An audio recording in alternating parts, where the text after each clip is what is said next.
Right now, Israel is at war, and everybody saw how this war began. It started with Hamas, with its horrific attack on Israeli civilians in Israel.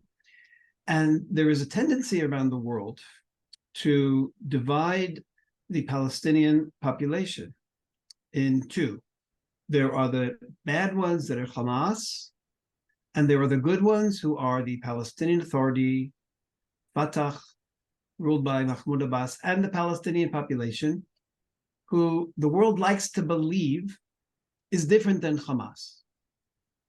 And the world likes to believe that after Israel destroys Hamas, the Palestinian Authority can take over Gaza and can then rule, and then there will be peace.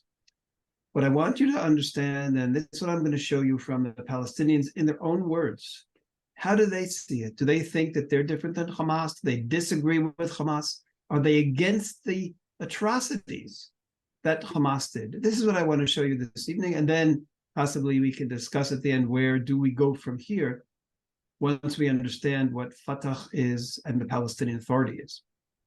Now, everybody remembers this October 7th slaughter. It wasn't that long ago. Over 2,000 Hamas terrorists crossed over into Israel. They tortured, decapitated, raped, burnt alive, kidnapped, and murdered 1,200 Israelis. 20 children under age 17 lost both of their parents and are orphans. 96 children lost one parent. Some families were completely erased, Here's one family, a beautiful young family, this couple and their 3 children. These are their coffins. They were all buried together in the ceremony, and this wasn't the only family that was completely wiped out from in the Hamas atrocities. I want to show you, just to give you a sense of what everyone in Israel was watching and what the Palestinians also were watching on social media. I'm going to show you 20 seconds of a video when the Israeli police came into the area where there had been this music festival, and they were just discovering the extent of the crimes. It doesn't have to be translated. You can just hear this policeman as he's noticing the bodies all over the place. יש לי פה הרוגים. There are dead people 1, here. 2, 3, 4, 5 הרוגים. יש פה מישהו. יש לי פה שוטרת. יש לי שוטרת הרוגה פה. יש בפנים. אוי ואבוי. Okay. Oy vavoy, oh no. You can sense him, and of course the actual video is many minutes longer as he sees body after body after body. In all, 260 young people who were at this festival, this music festival, were murdered.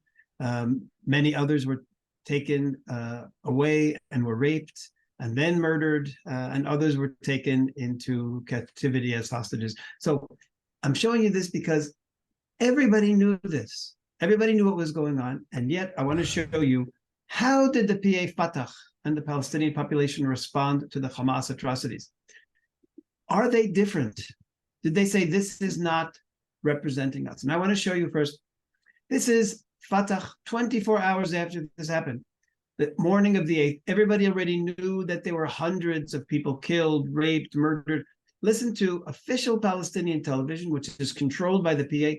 Listen to this reaction of a Fatah official. بداية نقول لأهلنا ولأبناء شعبنا الفلسطيني صباح النصر صباح الفرح. It's a morning of victory, morning of joy, morning of pride. We are proud that Palestinians were able to go across the border and murder Israelis. This is a one Fatah official, but it wasn't just one. It was nonstop. Here is another Fatah official on Palestinian official TV. يعيش شعبنا الفلسطيني من الأمس حتى هذا اليوم حالة نشوء. We are rising up, and there's a state of great joy for Palestinians to see Israelis murdered. And here's another one already a month later. I'm not showing you all the examples in the middle, but even a month later, when everyone knew the full extent Listen to this Fatah official. شعبنا في غزة وشعبنا في فلسطين خلى راسنا ينطح السحاب. What happened in the Gaza Strip made our heads touch the clouds. Such incredible joy, such incredible happiness by the people who are all in the party of Mahmoud Abbas that runs the Palestinian Authority, who are supposed to be the moderate ones who Israel is supposed to work with. Now, this also was from Fatah. This is why they were proud. This is a cartoon that they ran as a video. You see Israel with the flag here is a mouse on its back, about to be squished by the Palestinian flag. This is what Fatah presented to its people. That's how they felt about this massacre by Hamas. Now, in addition to supporting it, Fatah also called to join the terror. The Palestinian Authority was telling on its people to join in the violence in the first few days when they didn't realize that Israel was going to have such a strong counterattack. They wanted their people to do the same thing in the West Bank. And I want to show this to you again in their own words. This is an announcement on October 7th, two announcements from Wafa. That's the official news agency of the Palestinian Authority. It absolutely represents the messages of Mahmoud Abbas and the PA. And look what they called. They called to escalate the confrontation in all arenas. What does all arenas mean? Everyone knew that Israel was taken by surprise and there were terrorists through hundreds of homes in the cities, in the towns, in the kibbutz near the Gaza Strip. They wanted people in the West Bank, all arenas in the West Bank, to do the same thing. They wanted Palestinians to attack Israelis in the West Bank. There are hundreds of thousands of Israelis living there. They wanted them to attack and make it even harder for the army to respond to what was going on. And then they said, we must strengthen the cohesion in this heroic battle. We must strengthen the heroic battle. So this is the PA calling to join the battle. And here we have a senior Fatah official. Also important, this is November 21st, long after, this is just now, long after everyone knows about the atrocities. You'd think he might say, you know what, we're different. Listen to what he says. His name is Jibril Rajoub. He is one of the most important Fatah leaders. He may be the person to replace Mahmoud Abbas. Few people are competing for that position. He's one of the top people. Listen to what he said about what should the Fatah and Palestinian response be to this massacre. وأنا بتمنى من كل الفلسطين في هاي المعركة توحدوا توحدوا توحدوا يا فلسطينيين. سيبوكم من قصة فتح وحماس. Unite. Forget Fatah, Hamas, Islam, or Christianity. We're all one in fighting against Israel. That's the message. We're all one. We're all going to support the war against Israel. This coming from a Fatah official. Now, the person who the world was waiting to condemn what Hamas did was Mahmoud Abbas. He's the head of the Palestinian Authority. The world put pressure on him, especially the United States. Secretary of State Blinken flew to the Palestinian areas, met with Mahmoud Abbas, and pressured him. How can you not condemn these atrocities? So what's so interesting is what he did. Under American pressure, he put this announcement. He didn't even use his own words. He put this announcement on his official news agency. Hamas policy and actions do not represent the Palestinian people. So first of all, note, he didn't condemn it. He just says Hamas's policy doesn't represent the Palestinians. Only the PLO, and he's the head of the PLO, they represent the Palestinians. So it's a very, very mild condemnation. But even this was too much for him. And a few hours after he posted this, they changed it. And he said, the PLO is the representative and not the policy of any other organization. So what we're seeing here is that Mahmoud Abbas could not bring himself to condemn what Hamas had done, the atrocities of Hamas. Excuse me for 1 second. Now, the Palestinian Authority went even further. 2 weeks after the massacre, when it came time for the Palestinian Authority to give instructions, as it does on every Thursday, it gives instructions to all the mosques in the Palestinian Authority what to talk about in the sermons on Friday. So 2 weeks after the massacre, the Palestinian Authority sent out this message. This is an actual copy of the message that the Palestinian Authority sent out. It's stamped, it's the official message. And what they did is they quoted an Islamic source, and they told all the preachers in the Palestinian Authority to quote this source during their sermons. Now, what does this source say? It is so problematic. It's an Islamic traditional source. It's part of Islamic law. It's a hadith. Listen to what it says. The hour of resurrection will not come until Muslims fight the Jews and kill them.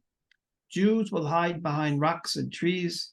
The rock and the tree will say, Muslim, servant of Allah, there's a Jew behind me, come and kill him. This source is saying that for the end of time, for the redemption of humanity, for resurrection of humanity, the condition is the extermination of Jews. And who's going to do this extermination of Jews? It's going to be Muslims. It's going to be Muslims. Now, this source exists in Islam, and some people interpret it differently. The Palestinian Authority interprets it to be literally a literal call for extermination. And what they did by telling them to preach this in the mosques 2 weeks after the massacre, the Palestinian Authority was clearly saying to its people, the killings of 2 weeks ago, the slaughter, the massacre, the rape, everything, this is part of Islamic tradition. This is part of your destiny as Muslims. All of those women and children who you killed, you did because you're fulfilling Islam, because Islam wants the extermination of Jews. This is the Palestinian Authority. Everybody decides and likes to believe that Hamas is the Islamist religious terror organization and the Palestinian Authority is secular. This is a total lie. It's a total falsehood. Here we see it's the Palestinian Authority who told their people that what happened 2 weeks before was part of Islamic fulfillment of the destiny for Muslims of killing Jews. And of course, they were telling them something else. If you want to join in the battle, well, of course, you are fulfilling Muslim destiny as well. So this is an incredibly problematic message. The Palestinian Authority is telling its people it's not just a nationalistic Palestinian war. It's a religious war for extermination of Jews. It's not just a war to destroy Israel. It's a war to exterminate the Jews wherever they are in the entire world. This is the Palestinian Authority. And on that same day that they were telling their people what to preach, the Mahmoud Abbas's advisor on religion made a speech. And what did he say? He said, Mahmoud Abbas is the commander of the jihad fighters in Palestine. Jihad fighters, those are religious fighters for Islam. He's not the commander of nationalistic Palestinians. He's the commander of the jihad fighters. And then he continued and said, Palestine is a religious cause and a cause of faith. So what you have is the Palestinian Authority is telling its people, you really have no choice about whether you want to join this war or not, or whether you want to kill Jews or not, because this is Allah's decision. This is Islam's decision. It's not a Palestinian national decision.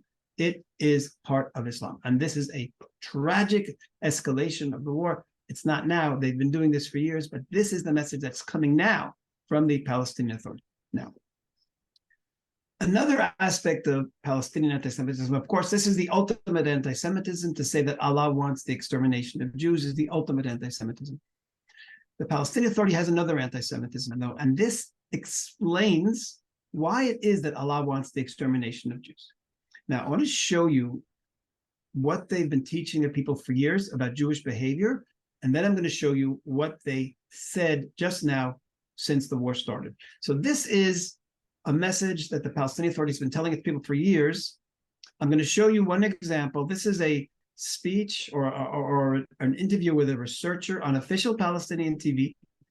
PATV liked what he said so much, they broadcast this 3 times in the beginning of this year of 2023. Listen to what he describes the Jewish problem for all of Europe. اليهود في طبعهم أنهم متعالين لا يقبلون بالآخر دائما منطوئين على أنفسهم. الأوروبيون كرهوهم وأرادوا التخلص منهم فكانت إحدى مصالح الدول الأوروبية التخلص من اليهود. فبدأت فكرة إقامة دولة لليهود، وفكرهم قائم على عنصرية جعلتهم. Okay. The Jewish thinking is based on racism that caused them to be hated everywhere. The Jews are hated for a good reason. And this is what's so important. He's saying that the Jews brought anti-Semitism on themselves. The Jews are arrogant. We don't accept each other, people. And therefore, the Europeans hated us. Europeans hated Jews over centuries. We know this. But here he's saying it was the Jews' fault. It was the Jews' fault. It was the Jewish behavior that caused them to be hated. And this is what's critical. That's why Europe supported the creation of the State of Israel. Europe wanted the State of Israel in order to get rid of their Jews. And that is a fundamental of Palestinian ideology, that Israel has no right to exist because Jews have no connection to this land. And it was only Europe that wanted to find a dumping ground for the Jewish garbage. And that's why they created the Jewish state. This is Palestinian ideology. I want you to listen. Mahmoud Abbas himself said a similar thing based on this message just a few months ago in August of this year. Listen to why he says, why did Hitler kill the Jews? وقد شرح هذا في كتب كثيرة يهودية عندما قالوا إن هتلر قتل اليهود لأنهم يهود، أن أوروبا تكره اليهود لأنهم يهود. لا، شرحت بالضبط على أنهم حاربوا هؤلاء بسبب وظيفتهم الاجتماعية وليس بسبب دياناتهم. يحارب هؤلاء الناس بسبب وظيفتهم الاجتماعية تتعلق بالربا والأموال وغيرها وغيرها وغيرها. حتى هتلر يعني حارب اليهود لأنهم. Okay. Hitler, the Holocaust was because the Jews were involved in usury and money. Hitler was defending himself against the Jews. By the way, he is literally repeating a message here that Hitler wrote into Mein Kampf. In Mein Kampf, Hitler has a whole chapter where he's talking about the terrible Jewish behavior, and the Jews control the money, they control the banks, they're the capitalists. And then Hitler writes as follows in Mein Kampf: when I defend myself against the Jews, I'm doing the work of the Lord. Hitler said that he was fighting the Jews in self-defense. And that is what Mahmoud Abbas is saying here. Hitler fought the Jews because of their control of the money, because the Germans and Europe had to defend themselves from the Jews. So this is supposedly the moderate who Israel is supposed to see as a partner. Now, so this is what they're saying all along. Now look what they said just a couple of weeks ago. And this was quite shocking. The Palestinians are telling the world that they are telling their people that they're the ones who are right, and that Israel has no justice, and that Hamas had a right to attack Israel. In fact, they call the attack self-defense, the Palestinians. You saw how they were celebrating. So the Palestinian Authority had to explain to its people, why did so many European leaders visit Israel? Why did the American leaders visit Israel? Why did the world seem to be saying to Israel that we support you in this time of trouble? Listen to how the Palestinian Authority explains European and American support, both in coming as well as military support that they gave them during this war. يعني هم يظهرون تعاطف قوي جدا مع الاحتلال الإسرائيلي. أنا أقول لك أن الشيء الخفي هو أنهم لا يقدمون هذه المواقف حبا بالاحتلال بإسرائيل بين قوسين، وإنما هم يعني كأوروبا وأمريكا استطاعوا التخلص من اليهود الذين هم أنفسهم يعتبرونهم نفايات بشرية، وألقوا بهم في فلسطين. يعني أوجدوا لهم مكان بعيدا عنهم، بعيدا عن أوروبا. لا يريدون الآن هجرة معاصرة. This is why Europe and America are supporting Israel, because they succeeded creating Israel in order to get rid of what he calls human waste, human garbage. The Jews are human garbage. Europe got rid of their human garbage, and they're afraid if Israel loses the war now, then the human garbage is going to reverse migration, meaning they'll come back to Europe, and Europe doesn't want the Jewish garbage. This is Palestinian Authority message to its people now. So when people say that the Palestinian anti-Zionism is based on land or whatever they say, it is completely based on anti-Semitism. This is the fundamental of Palestinian ideology, filthy anti-Semitism. So what we're seeing here is both on the nationalistic level, there's a nationalistic anti-Semitism that Europe hates the Jews, and there's also religious anti-Semitism that Allah hates the Jews. And these combine these two messages together, and you have Palestinians feeling, okay, why shouldn't we hate the Jews? Allah hates them, everybody hates them, they deserve to be hated, they deserve to be killed. These are the messages that PA is giving to their people. Like as Marco said before, you're never going to hear these from Palestinians who visit Europe. Now, because of all of this, the most shocking thing, it's not really shocking, but the numbers, the extent of the numbers is shocking. Look what the Palestinian population is saying after this war, or I should say, as the war is going on, long after everybody knows. This is the first public opinion poll that was taken by a serious research institute, and this is what they found. They asked Palestinians, do they support what happened? Meaning, do they support the massacre? Do they support the rapes, the atrocities? Everybody knew what happened. And look at this response. Extremely support, 60%, 59.3, 60% of Palestinians extremely support this massacres, and another 15% somewhat support. In total, 75% of Palestinians said that they supported this. And it wasn't that all the others were against. You only had 5% somewhat against, 7% extremely against. 12% of Palestinians thought that it was the wrong thing to do on October 7th to massacre all those people. 75% said it was the right thing to do and support it. Now, even a more surprising, and this is the most shocking point. Palestinians were asked if they feel a sense of pride as Palestinians. 94.3% said they feel pride to a great extent. Another 4% said to some extent. All in all, 98% of Palestinians feel pride in what the Palestinians did. They feel pride in the rapes, pride in the decapitations, pride in burning people alive, destroying families. This made them proud. Now, it's shocking. It's something that you almost think that there was a mistake, but there wasn't a mistake. When you see all these messages, and we'll talk about them, more of that in a moment, the Palestinian Authority population was proud. Now, why, and this just also has to be it, why were 98% proud and only 75% supported it? And I think that gap is because those 23% in the middle saw what was happening in Gaza. And they realized that a lot of innocent Palestinians were killed because of what Hamas did when Israel was chasing after Hamas, trying to get the terrorists. So therefore, the people, even though they were proud of it, they thought that it was the wrong thing to do. They thought it wasn't the right thing to do. So, but in other words, 98% of Palestinians are proud. They think it's a valid thing to do, to massacre and rifles. Now, aside from the polls, we see it in the streets. I want to show you, we see all through the West Bank, all through the Palestinian cities in the West Bank. There are marches like this all the time. I want to play one march to you. This happened in Ramallah. Listen to what the people are screaming. The girls.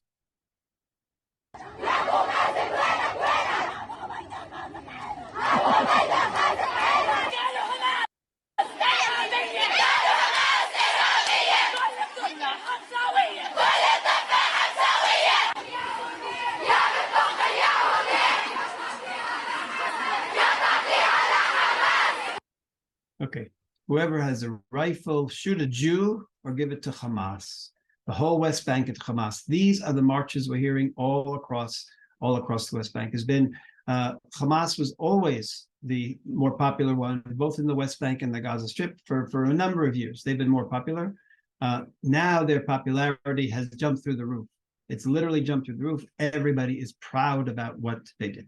Now, how did we get there? How did we get to a situation where 98% of a population can support the massacring of children? It's a number. You always think of the fringe as supporting this kind of horrific terror. How could 98% of Palestinians be proud about this kind of horrific behavior?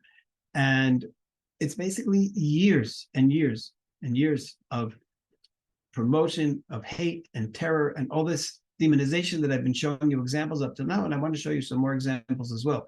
But it didn't happen in a vacuum.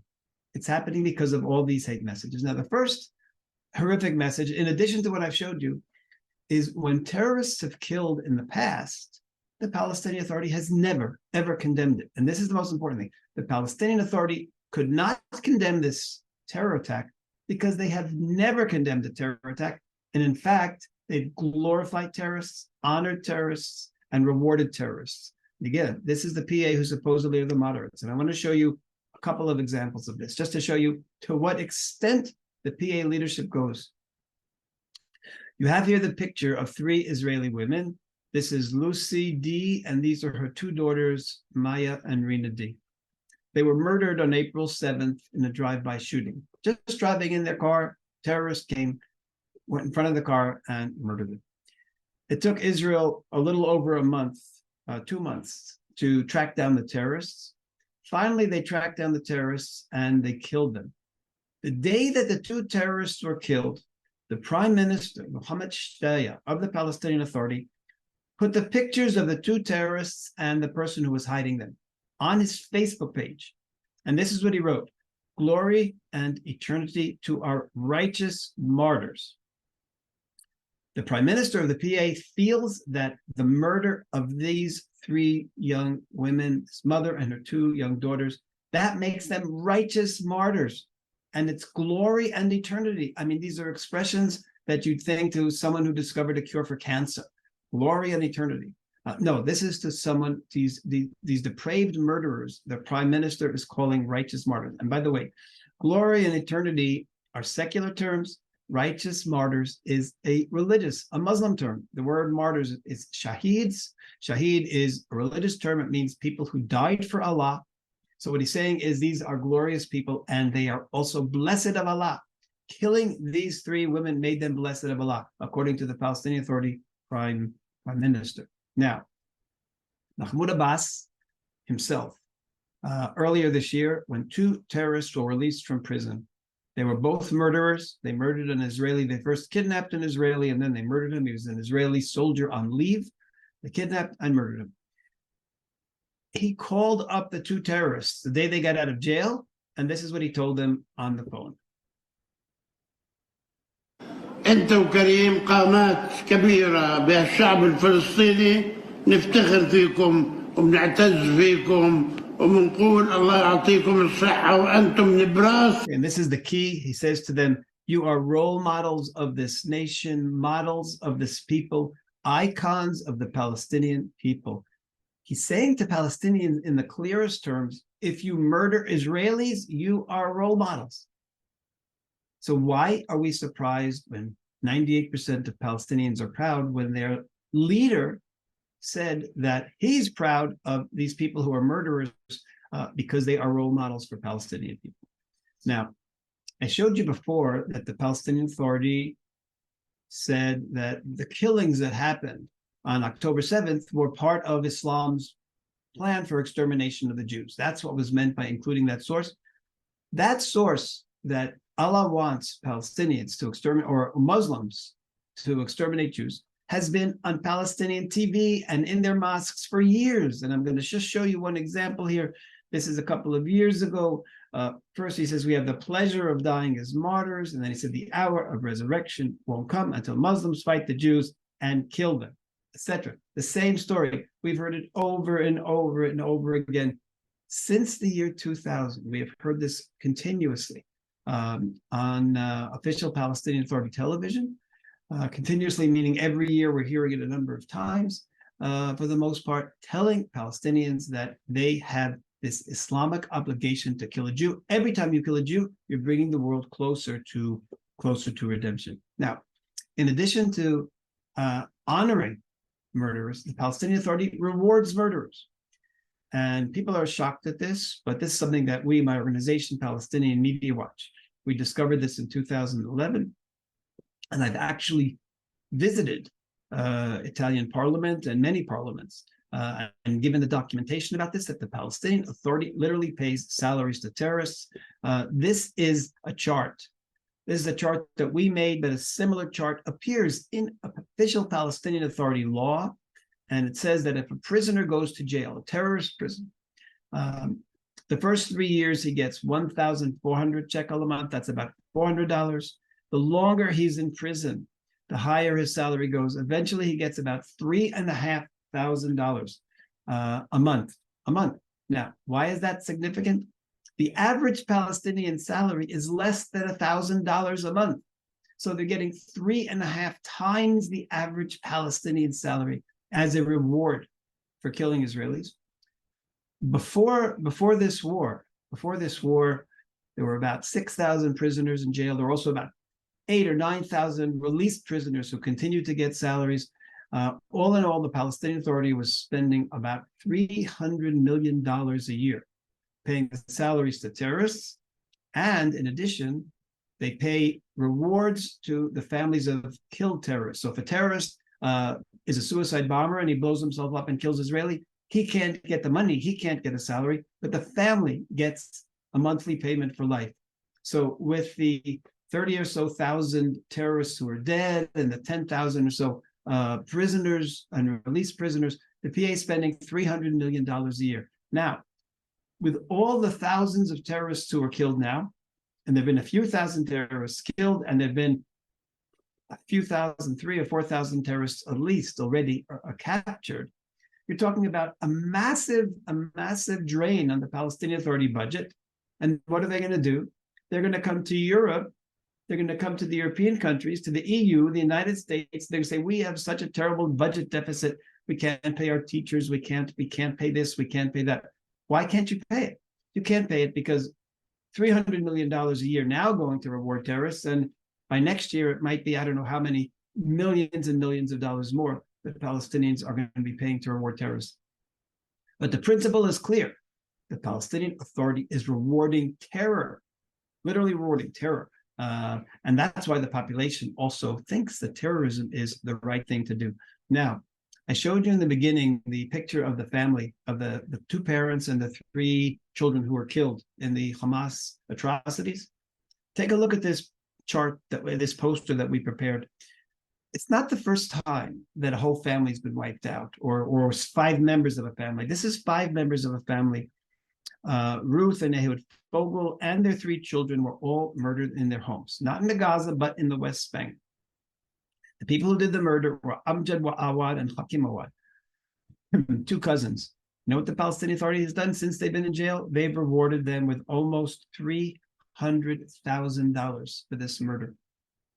So of course the PA can't criticize Hamas because they've been rewarding Palestinians on the West Bank who did the identical thing on a smaller scale, but the identical thing, killing parents, killing their young children, and the Palestinian Authority never condemns it, and they reward it, and they turn them into heroes. So this has been PA policy forever. Hamas is just fulfilling the Palestinian Authority policy. I want to just show you a little bit of children's education here.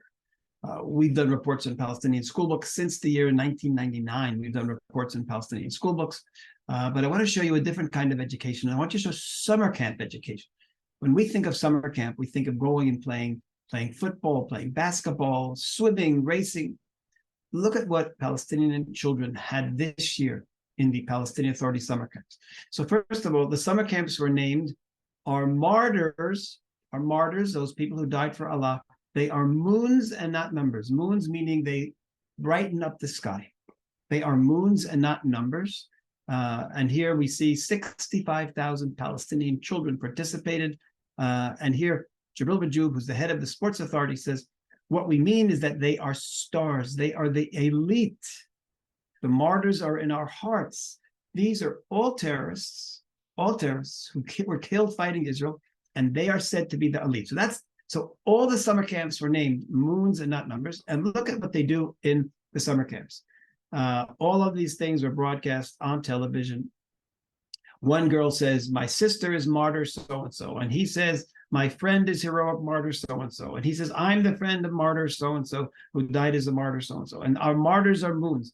All the children talking about their friends who are martyrs, people they didn't necessarily know, but each one has been given a name of someone.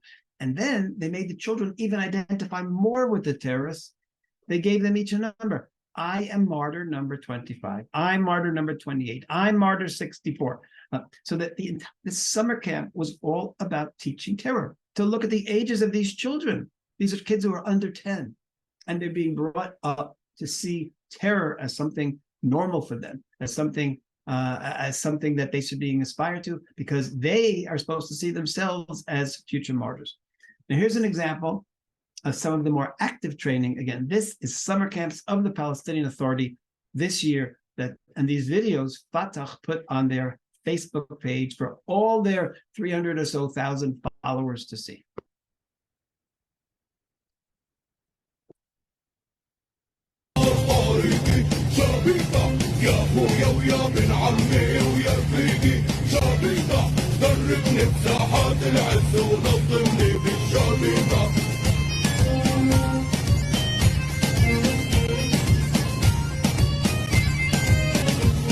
الثورة والبارود بيرتد الفدائية فرسان بعارين أسود وإذا طلوا الفدائية الثورة والبارود بيرتد الفدائية فرسان بعارين أسود. Okay, what do we see the children learning? They're learning how to do kidnapping. They're learning how to shoot. They're learning how to knife. They're learning how to fight. This is Palestinian Authority summer camp. Again, why be surprised when they all act like the Hamas did? Because this is what they've been growing up on.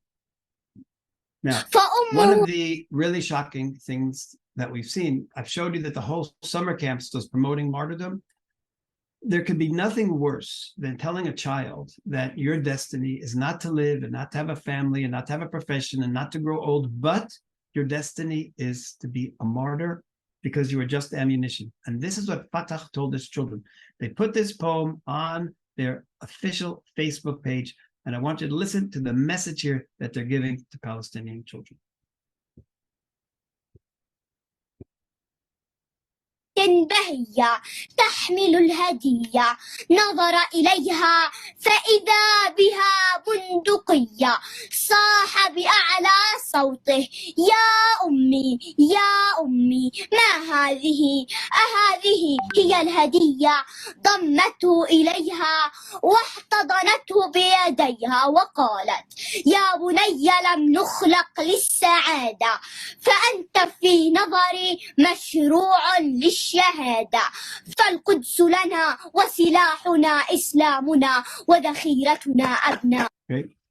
You, my son, are destined for martyrdom because you're just ammunition. This is the message that Fatah thought was important to put on their Facebook page for all Palestinian children to see. You are nothing. You are ammunition. Our weapon is Islam, and you are ammunition, and you're destined for martyrdom. So this is the shocking broadcasting and the shocking messaging coming from Palestinian Authority to its people. Now, because of this, so many children are going on terror attacks this year. We are shocked by the number of children going on terror attacks. And what's even more significant, they're going on terror attacks hoping to die as martyrs, like they've been taught. I want to show you two examples of this. First, we have a 17-year-old boy.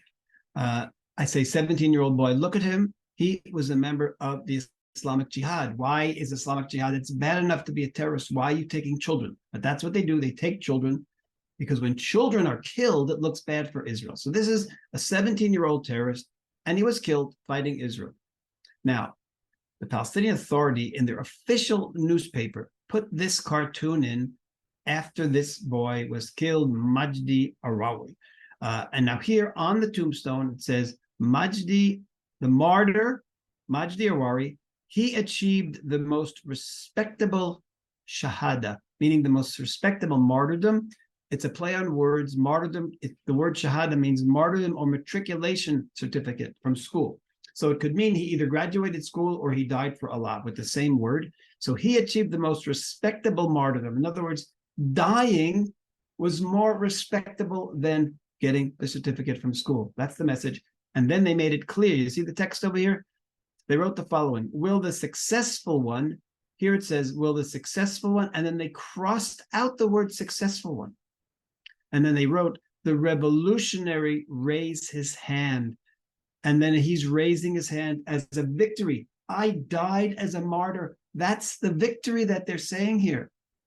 Being successful isn't a victory. Being a martyr is a victory. This is the official newspaper of the Palestinian Authority telling people and telling children, don't want to succeed. It's not important to succeed. It's important to die. It's important to die for Allah. Again, it's shocking to the Western mind, but we have to understand what we're dealing with the Palestinian Authority. It's not like your neighbor who you know down the block who just wants to have a good life, who wants the children to grow up and succeed. This is what we're seeing in the Palestinian Authority. That was a 17-year-old boy. Now look at this. This is a farewell letter that a 14-year-old boy wrote to his parents. And he went out on a terror attack, and he was killed. And then the letter was read, and this is what it says. Allah has realized my dream for me, which is martyrdom. When I come to you as a martyr, my mother, make sounds of joy and do not cry. Do not be sad, O Father. I wished for martyrdom and I achieved it. One example amongst many. We've had many farewell letters this past year because children are literally believing that this is the most they can achieve, their ammunition, and Allah wants them to die. This is what the children. Now, after this 14-year-old died, his funeral was shown on television, and you will not believe the song that they played during the funeral. This is PATV showing the funeral and adding a song in the background. Listen to these words. نشاهد في هذا الفيديو هذا التشييع المهيب للطفل عمر الخمور 14 عاما.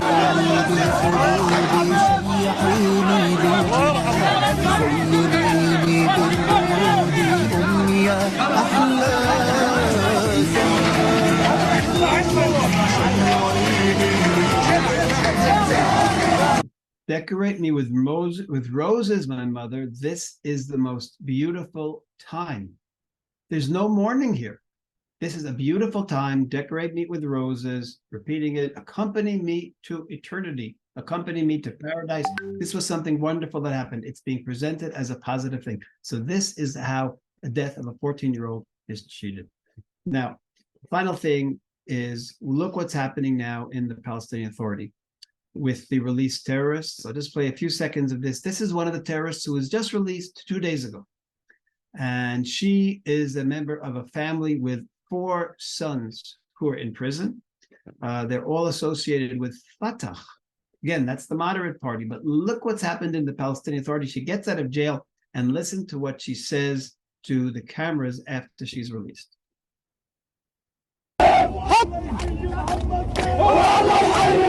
I'll just say, may Allah bless Muhammad Deif. He is the leader of Hamas. May Allah bless Muhammad Deif. The people wants the Al-Qassam brigades. That's the terror branch, the terror name of Hamas's terrorists. Children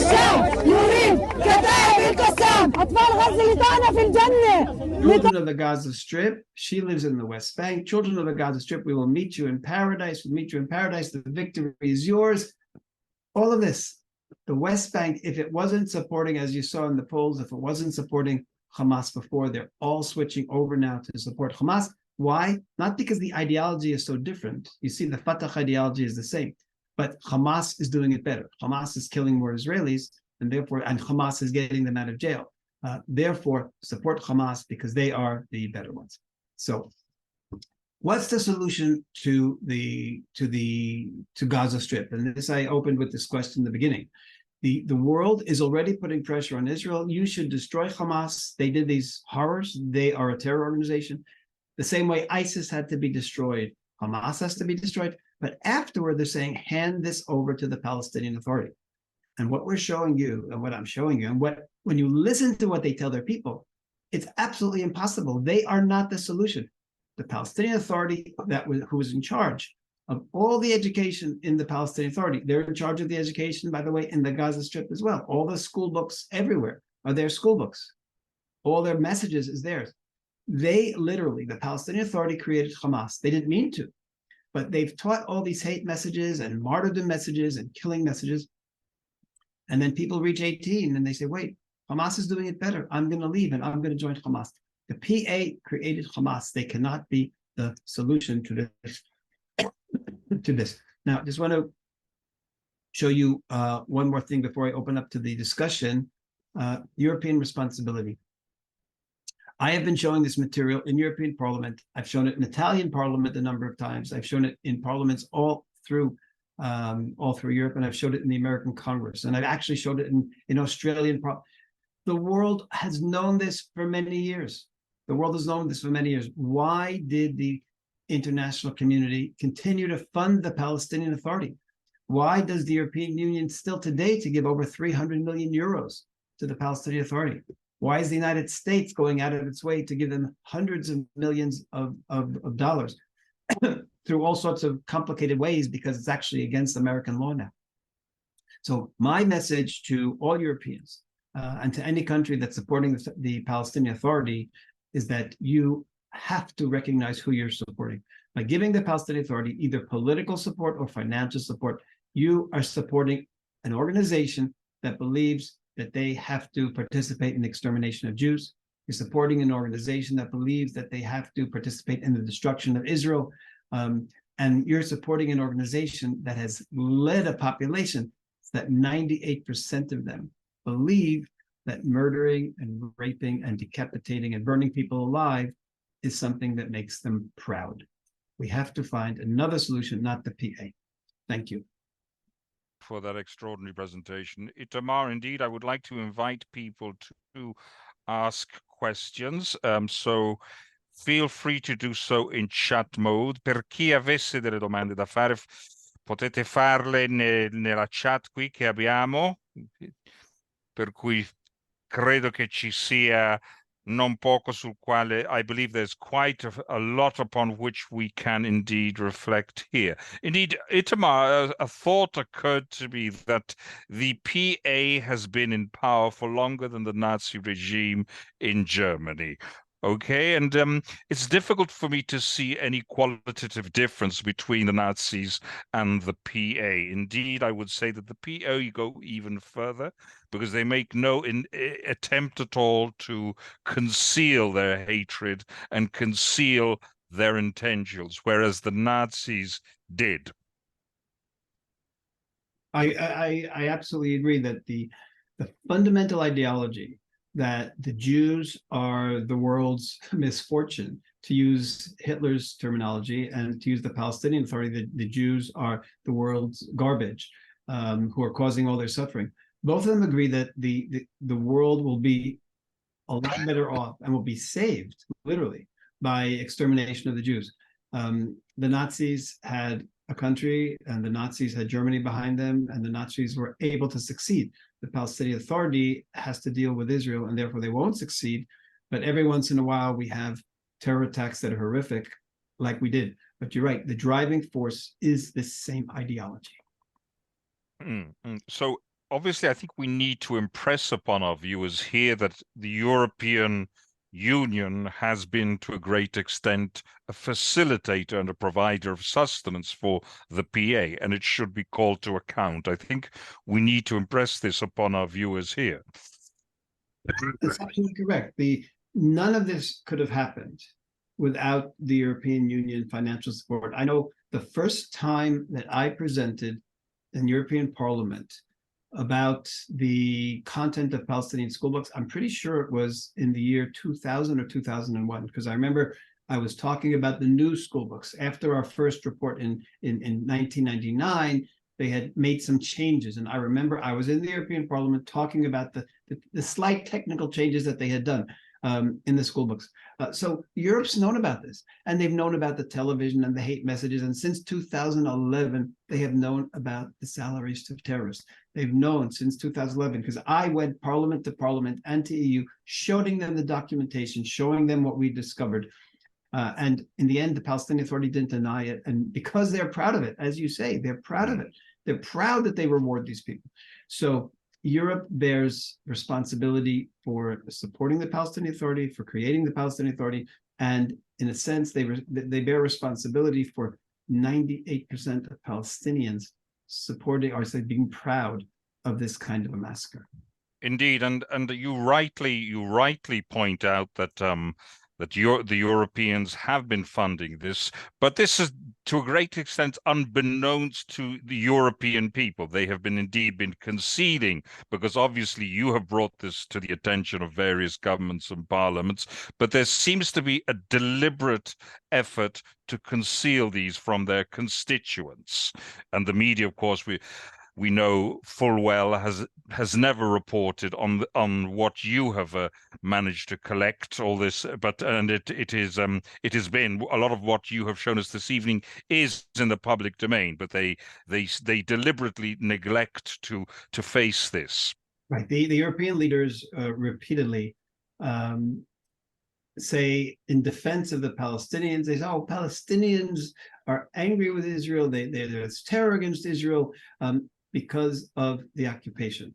That's what they say. And it's a mantra. It's like an automatic, there's like a push button. You show all the horrors. You show that the Palestinians are bringing their kids up in these summer camps on this hatred. You show them that they say that killing Jews is what Allah wants. You show them everything, and they say, "Oh no, it's the occupation." My message to European leaders is, stop telling the Palestinians what they believe, but listen to what they say they believe. But Europeans use this because it's a mask.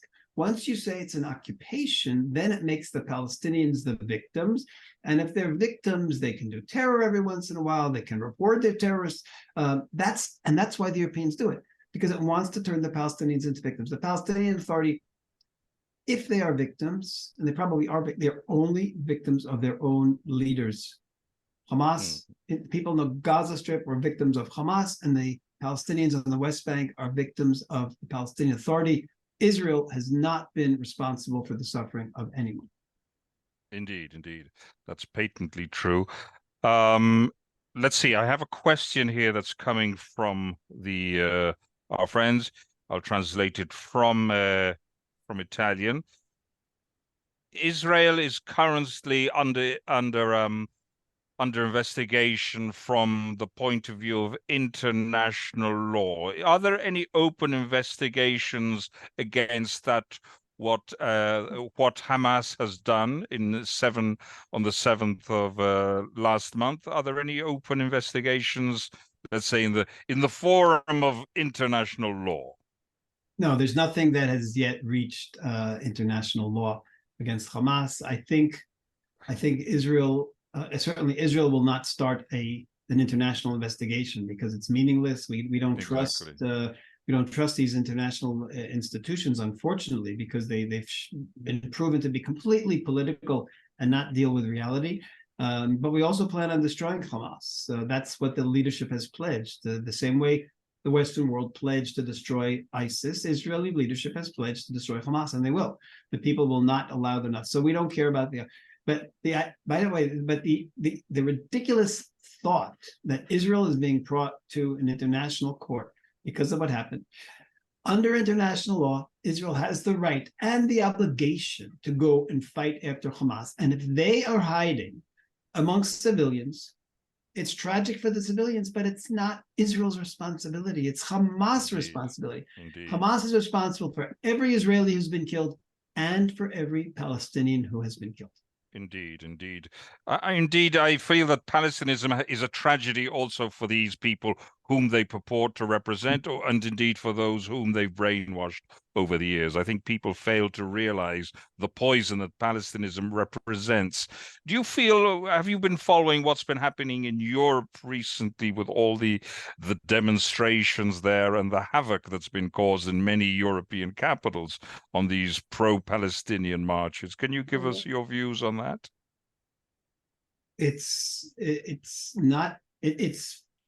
It makes us horrified, literally, because we had assumed that the Western world had reached the level of acceptance of Israel's existence.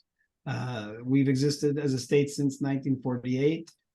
We assumed that the world had decided, yes, the world needs a Jewish state. A Jewish state existed thousands of years ago on the same land, and the Jews returned to their land. The world had accepted that, so we thought. And yet we're seeing there were 300,000 people marching in London, screaming from the river to the sea, Palestine will be free, meaning push the Jews into the sea, destroy the state of Israel. So for us, it I should say we're not surprised completely, but it still is a little bit of a shock because every time we travel and every time we go to these countries, we always hope that maybe there really was an acceptance of a Jewish state. But I fear that in many places, they still haven't accepted the idea that the Jews have a state. Indeed, indeed. I feel that people haven't really understood to what extent that Palestinism is really, when it comes to it, an eliminationist ideology as Nazism was 80 years ago. I feel somehow, in a sense, we failed also to impress upon Europeans and the world in general. Or perhaps is it a message that falls on deaf ears? I think there's amongst European politicians, of course, there are many politicians who are wonderful, who, whenever I go into parliaments, there are always members of parliament who completely support our message. There are other politicians who feel that they have a constituency. They have to argue a certain position. And here you have the terrible relationship between a media that has an agenda and then the politicians that have to get reelected. Since the media has a clear agenda, a clear anti-Israel agenda, and this has been going on for many years, they can't, Israel can do nothing right in the eyes of the media. I mean, you just have to look at the one example of the hospital that an Islamic Jihad missile landed on, killed 50 people, and Hamas announced that it was an Israeli missile and it killed 500 people. And the entire world grabbed at that message. Israel killed 500 people. And then for the next few days, Israel is claiming that it was it. So it was true. Or in other words, the Palestinian message was truth.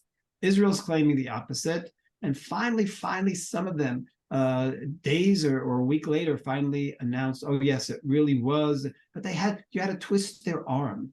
You had to twist their arm. They embraced. They were so excited that they could condemn Israel for murdering 500 people in a hospital. They were thrilled. I mean, you could see it in the reports that they were so anxious without checking the facts, without anything. They just rushed to release the story.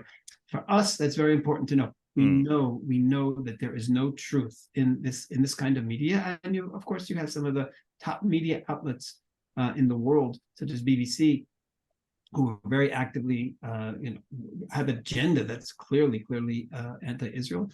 You see it in CNN as well, and some of their journalists in these stations. So, and then, like I said, you have this terrible relationship between politicians who need to get elected, the media who has brainwashed the population, and then the politicians have to express opinions that the people are expecting to hear from them, otherwise they won't get reelected. And this is the media politician population trap that we're in. Indeed. I think it would be worthwhile, Itamar, for you to research textbooks that are currently being used in European schools, because I fear that they have been Palestinized to a great extent. I have a question here from somebody.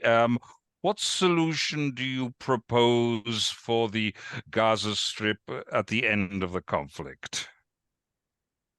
So clearly the Palestinian Authority, if it were given rule, it would just rebuild another organization as hateful as Hamas, even if it had a different name.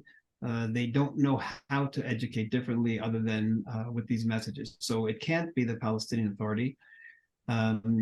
Israel has to have the ultimate and sole security control of the Gaza Strip.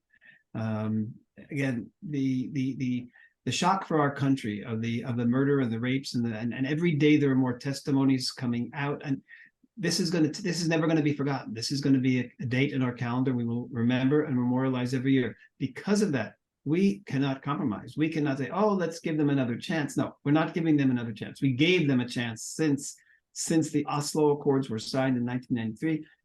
They've had this chance, and they turned this beautiful land into a terror base. So Israel is going to have all security control.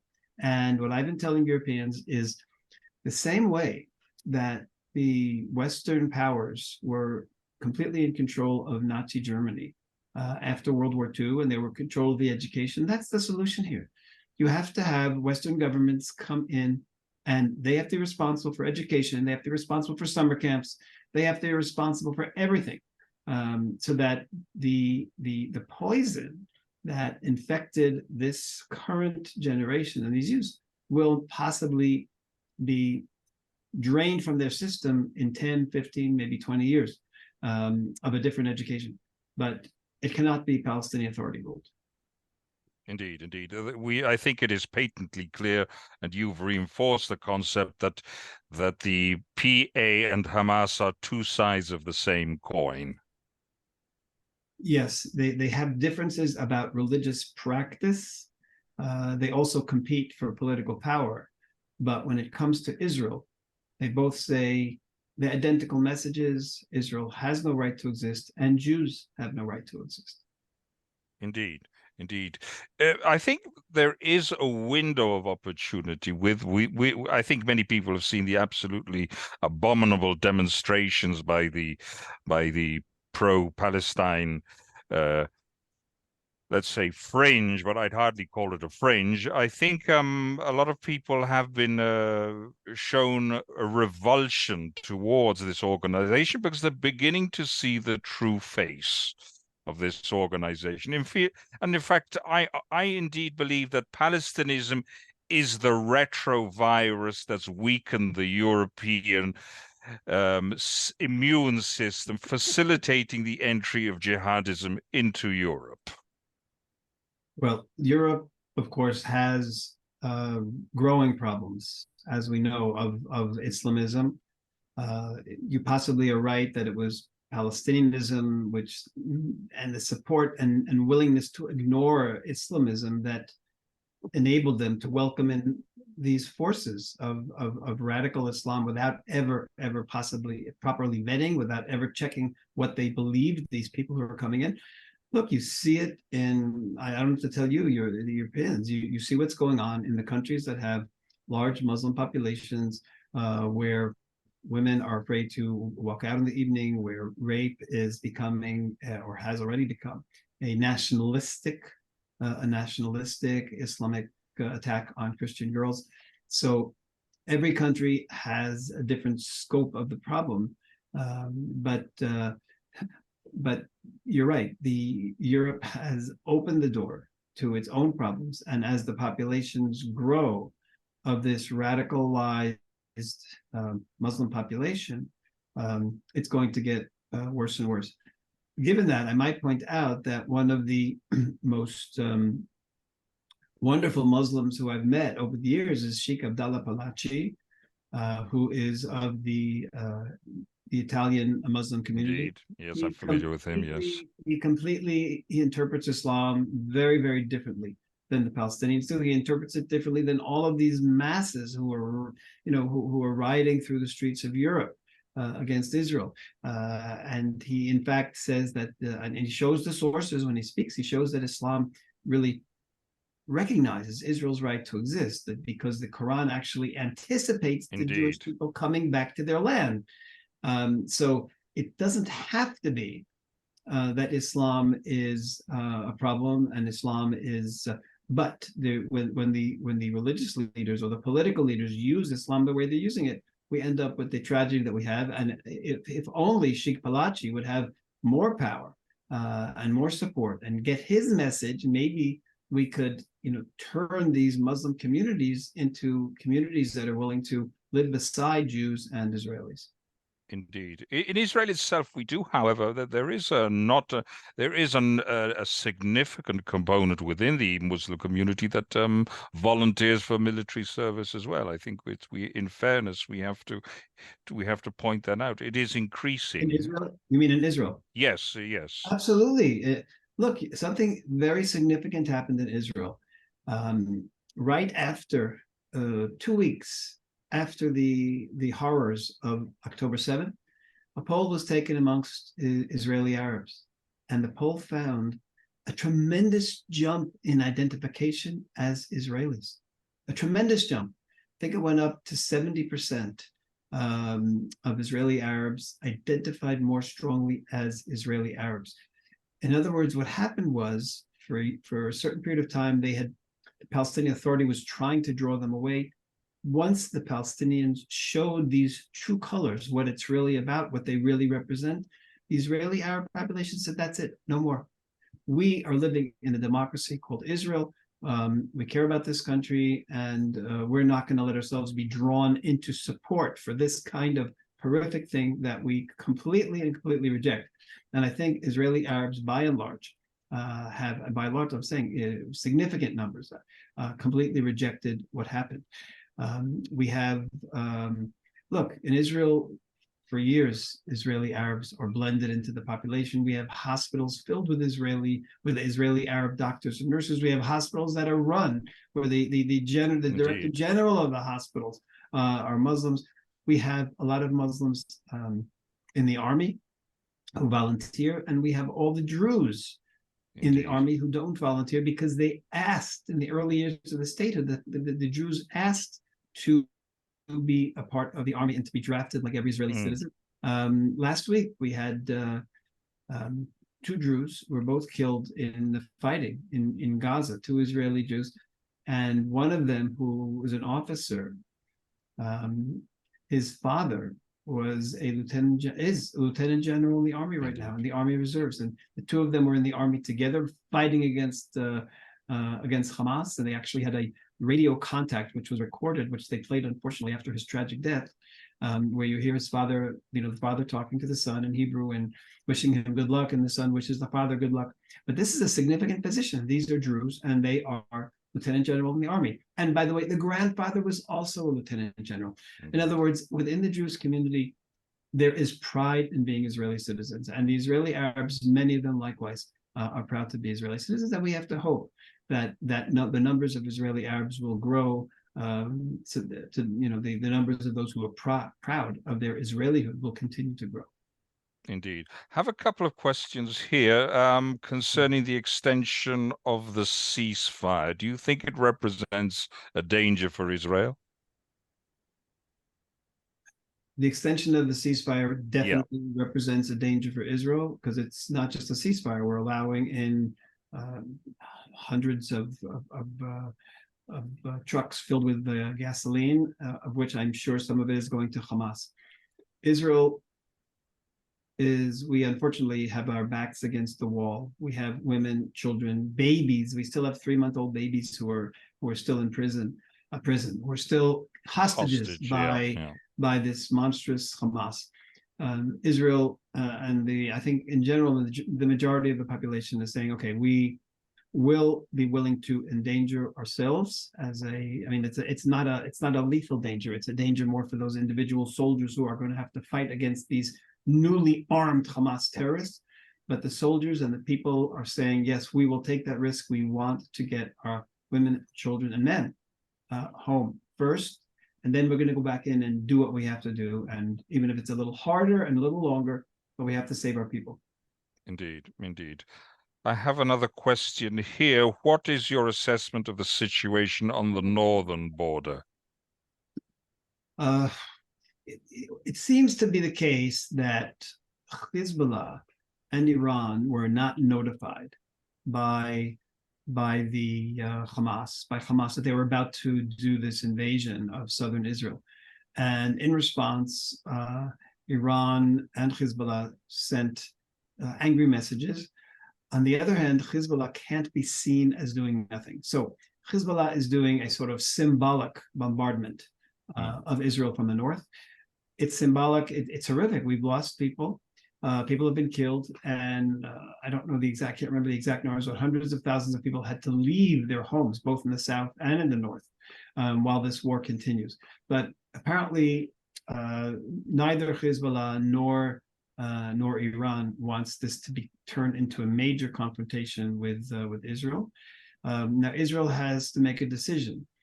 Hezbollah represents the identical potential danger and threat that Hamas did. So Israel has to make a decision. Once we do succeed in destroying Hamas, do we wait for Hezbollah in the north to attack us in a surprise attack like Hamas did and have horrific casualties because we can't have full armies along the border? Or do we say, okay, we finished the first part of this war, and now we will continue and finish the war completely. Right. I think Dr. Fogarolo wanted to say something. Sì, sì, grazie dottore Itamar, Marcus, grazie Marco Alexander. Vorrei chiedere anche grazie Mikko Nizza, grazie a tutti voi che state seguendo e alla regia.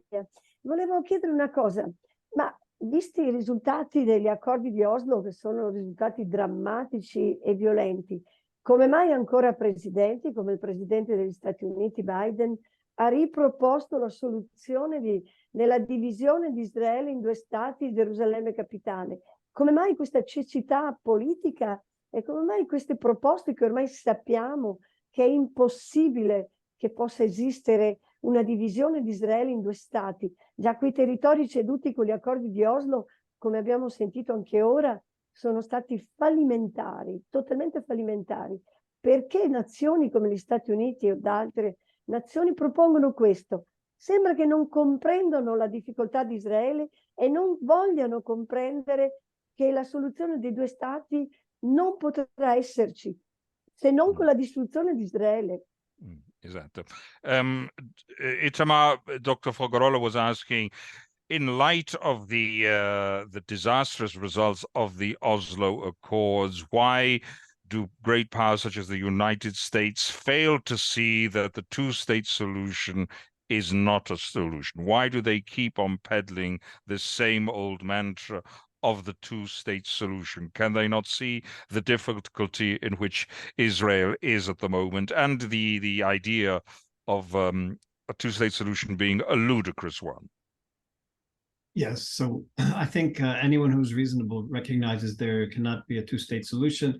Just imagine if Judea and Samaria, the West Bank, would have been in the control of Hamas, and there would have been an attack not on 15 or 20 kibbutzes, but on hundreds and hundreds of towns in Israel, all across the borders, and that's what would be built up in the West Bank if there was a Palestinian state there. That's exactly what they would build up. The same way they turned Gaza into this military base, that's what they would do with the West Bank as well.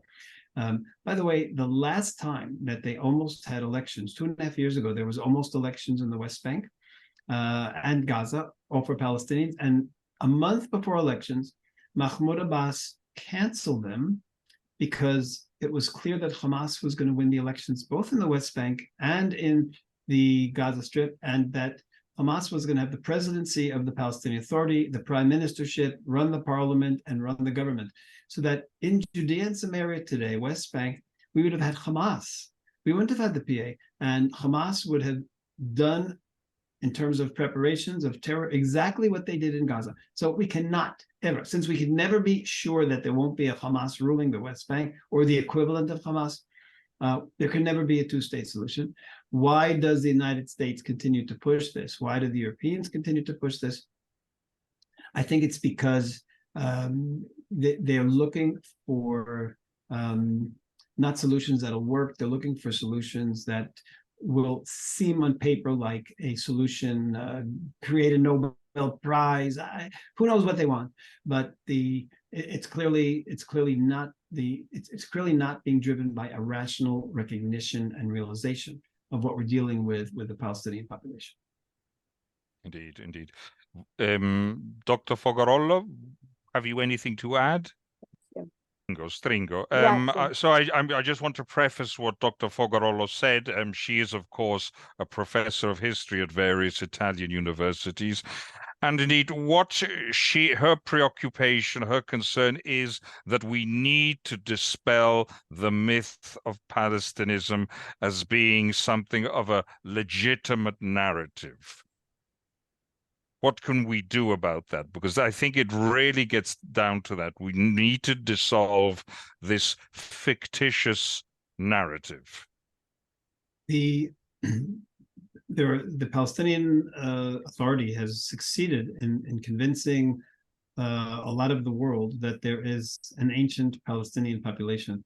What people have to remind the masses is there never was a Palestinian people 100 years ago. There never was a Palestinian nation. There never was a Palestinian king. And in fact, the people who identified as Palestinians until 1948, when Israel was created, the people who used the identification as Palestinians were the Israelis. I'm sorry, not the Israelis. It was the Zionist movement. If you look, for example, in ancient the